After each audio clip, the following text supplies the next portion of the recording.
There is a woman at the edge of the world. If she cuts your thread, you die. If you cut it yourself, something far worse happens. Legends say one warrior climbed a mountain to destroy fate itself. And when he returned home, his own mother looked through him as if he had never existed. This is the story of the man who escaped destiny and disappeared in the unknown. In the time before maps existed, there lived a warrior named Kael, a man who learned fate from a personal cost that destiny taught him consistently. That it takes without asking. He survived 3 wars. He buried a father, a brother, and a daughter who never lived her first winter. Kael had begun to ask questions that most people are afraid to ask. Who is deciding this? Every culture, every tradition, every continent remembers her differently. She is the loom itself, and have created a fabric of illusion which is stretched so perfectly that we mistake it as reality. Kael knew there is a hand behind the pattern, and he wanted to cut it off. He climbed for 40 days on the mountain where she lived.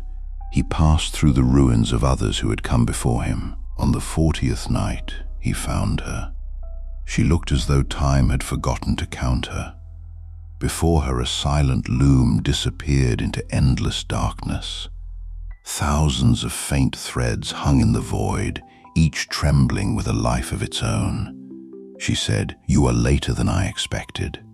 Kael drew his blade as he had come for one reason, which is to cut his own thread and walk beyond fate. The old woman looked at him. Something ancient flickered in her eyes. She pointed to the endless loom. "Find your thread," she whispered, "and do what you came to do." He searched for what felt like forever. Then he found it, not because it shone brighter than others, but because something inside him recognized it. It was a thin gray thread, faded and scarred, tied together in places where it had almost broken. But something was wrong. The thread crossed countless of other threads, the deep red thread of his mother, a warm gold thread of a child yet to be born, a pale white thread of an old stranger he had once helped. Only then Kael understood the tapestry was made of one endless weave of lines. He raised his blade, cut his thread, and walked towards his village. The village was unchanged. Fires burned, children laughed, but no one saw him. He entered his mother's house.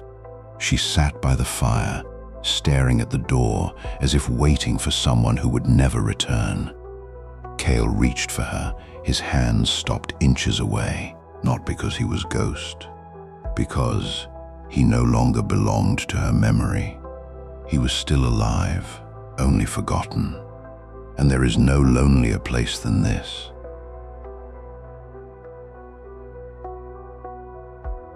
You are not just one thread. You are every life that has ever crossed yours. The stranger you smiled at, the friend you forgot to call, the person you will never meet. You somehow change. To break every bond may feel like a freedom, but it isn't. It just gets erased and the world goes on, carrying the shape of a missing thread no one remembers was ever existed.